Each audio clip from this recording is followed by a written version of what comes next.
नमस्कार मेरे प्यारे दोस्तों, मैं हूँ लालता मिश्रा और आज आप गजेंद्र मोक्ष की कथा सुन रहे हैं। मेरे प्यारे दोस्तों, ये कथा श्रीमद् भागवत के अष्टम स्कंद से ली गई है। ये कथा इसमें भगवान सुखदेव मुनि राजा परीक्षित को सुनाते हुए कह रहे हैं कि हे परीक्षित, प्राचीन समय में त्रिकूट पर्वत पे एक हाथियों का झुंड रहता था। उसका सरदार जो था गजेंद्र इतना बलिशाली और ताकतवर था जिसके भय से जंगल के बड़े बड़े शेर भी कांपते थे, उसके भय से डरते थे। और उसका हजारों हाथियों का परिवार जिधर भी जाता था सभी एक ही साथ झुंड बनाकर जाते थे।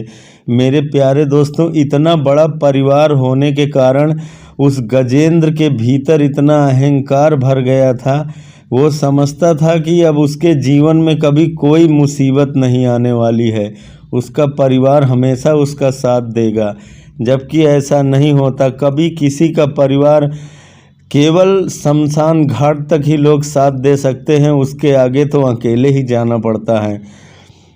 लेकिन गजेंद्र अपने अहंकार में, अपने मद में इतना चूर था कि जंगल के किसी भी जानवर को अपने सामने कुछ भी नहीं समझता था, रौंद के रख देता था।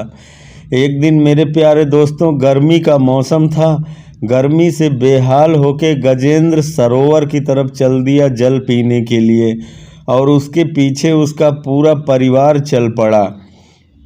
आगे आगे गजेंद्र चल रहा, पीछे पीछे सभी हाथियों के झुंड उसके पीछे चिंघाड़ते हुए दहाड़ते हुए जा रहे थे। जब वो सरोवर के पास पहुंचा तो सरोवर भी इतना बड़ा विशाल सरोवर था कि मानो समुद्र के जैसा दिखने वाला सरोवर था, जो त्रिकूट पर्वत के नीचे था सरोवर। और उसी सरोवर में गजेंद्र कूद गया और पहले तो सभी हाथियों ने जल पान किया और जल ग्रहण करने के बाद उसमें सब जल क्रीड़ा करने लगे।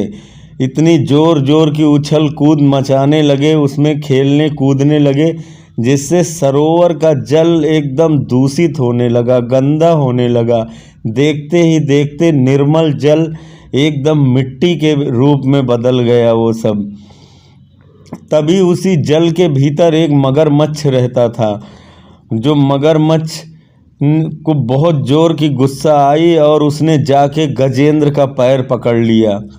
और जब गजेंद्र का पैर पकड़ा तो पहले तो गजेंद्र ने सोचा कोई छोटा मोटा जीव होगा, एक बार में झटक देंगे, मेरा इतना बड़ा परिवार है, मुझको भला ले जा पाएगा ये जल के अंदर। अपने परिवार के घमंड में चूर था गजेंद्र। लेकिन मगरमच्छ तो मगरमच्छ, पानी का जानवर, अब पानी में उसके सामने कहाँ हाथी की बस चलती है। उसने पकड़ लिया गजेंद्र का पैर। जैसे ही पैर पकड़ा तो उसके साथ के जितने भी उसके परिवार के थे सब निकल निकल के भागने लगे। डर के मारे पूरा सरोवर खाली करके सारे जाके उधर किनारे खड़े हो गए। सारे हाथियों का झुंड बाहर निकल के खड़ा हो गया। अब तो गजेंद्र अकेला पानी में, और मगरमच्छ ने उसका ऐसे पैर जकड़ रखा था कि कोई भी छुटाने वाला नहीं। अब कभी अपनी पत्नियों की तरफ देखता गजेंद्र, कभी अपने बच्चों की तरफ देखता, कभी अपने भाइयों की तरफ देखता। हजारों हाथियों का उसका परिवार, लेकिन आज कोई साथ देने के लिए नहीं आ रहा। मृत्यु से कौन बचा सकता है? कोई नहीं बचा सकता। एक न एक दिन सब साथ छोड़ ही देते हैं। ऐसे ही जब गजेंद्र का साथ उसका पूरा परिवार छोड़ गया तब उसके मन में वैराग्य पैदा हो गया कि मैं तो व्यर्थ ही अपने परिवार के अभिमान में जी रहा था। यहाँ तो कोई साथ देने वाला नहीं है, कोई नहीं दिखाई पड़ रहा है जो हमें बचा सके। गजेंद्र जोर जोर से पुकार लगा रहा अपने परिवार को, जोर जोर से बुला रहा, पर कोई भी डर के मारे पास जाने को राजी नहीं था। पत्नियां थोड़ा हिल के जाती सरोवर में और उसके सूंड से उसे पकड़ के खींचने की कोशिश करती, लेकिन जितना ही खींचती उतना मगरमच्छ और गहरे पानी में खींचता हुआ ले जा रहा था।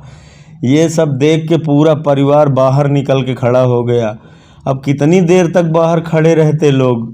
थोड़ी देर तक तो वहाँ खड़े रहे, देखते रहे कि गजेंद्र अब निकल आएगा, अब निकल आएगा। फिर धीरे धीरे करके सारे हाथी, उसके जितने साथी थे, सब उसको छोड़ छोड़ के जाने लगे। धीरे धीरे करके सब चले गए, वहाँ कोई भी नहीं बचा। अब तो भैया गजेंद्र इतना दुखी हुआ कि बताओ, जिस परिवार के लिए मैं इतना सब कुछ करता था, इन लोगों के लिए मैंने अपना पूरा जीवन लगा दिया, इनको पालने में, इनको बड़ा करने में। आज ये सब बड़े बड़े हो गए तो मेरा कोई साथ देने के लिए राजी नहीं है। गजेंद्र मन ही मन बड़ा दुखी हो गया और उसके जीवन में ऐसा वैराग्य उतरा कि उसने सब चीज़ से तौबा कर लिया कि प्रभु एक बार मेरी रक्षा कर लो।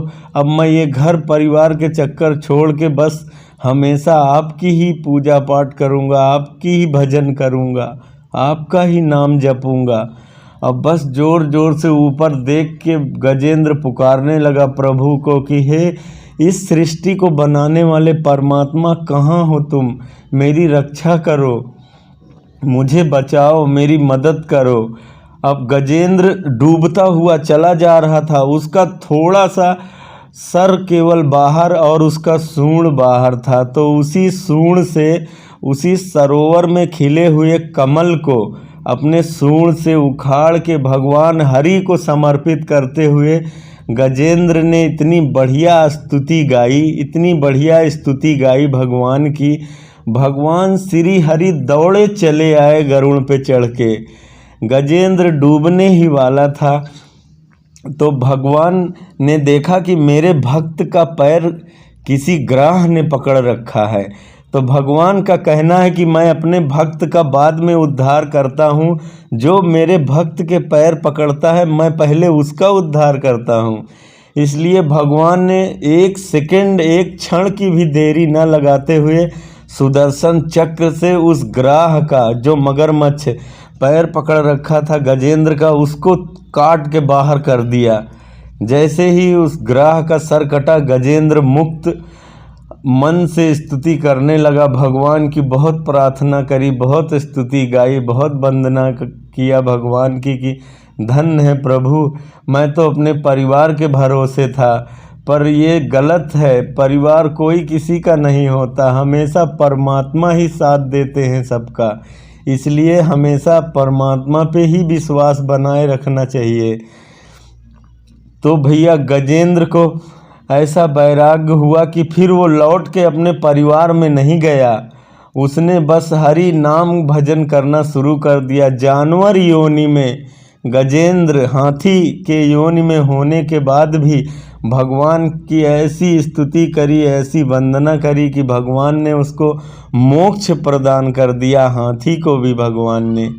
कहते हैं कि ये गजेंद्र अपने पूर्व जन्म में इंद्रेश नाम का एक राजा था, जो वशिष्ठ ऋषि के अपमान से ग्रसित, उन्होंने श्राप दे दिया था कि तुम हाथी के जैसे मतवाले हो रखे हो, कोई भी ऋषि मुनि महात्मा आए न उनका आदर करना, न सम्मान करना, इसलिए तुम अगले जन्म में हाथी ही बन के पैदा होगे। और वो जो ग्राह था, जो मगरमच्छ था, वो अपने पूर्व जन्म में गंधर्व था। गंधर्वों में भी महाराज हंसाने वाले होते हैं। ऐसा नहीं कि मनुष्यों में भी ही ये जो स्टैंड अप कॉमेडियन होते हैं, हंसाते हैं लोगों को, ऐसे ही हंसाने वाले गंधर्व होते थे, जिनका नाम होता था हा हा, हू, ही, ये सब गंधर्वों के नाम थे। तो वो जो ग्राह था उसका नाम था हूहू नाम का गंधर्व था। उसने एक बार क्या किया था, देवल ऋषि नदी में स्नान करके सूर्य भगवान को जल दे रहे थे।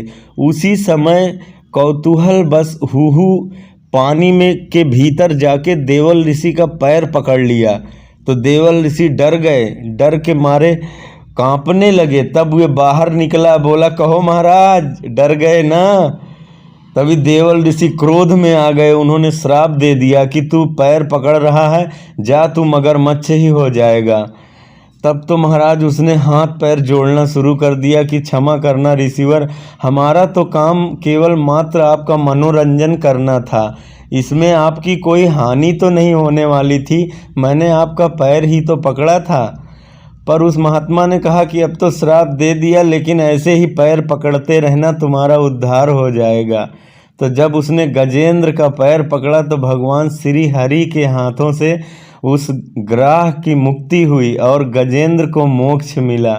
मेरे प्यारे दोस्तों, ये गज और ग्राह की कथा श्रीमद् भागवत के 8वें स्कंध में सुखदेव मुनि सुना रहे हैं।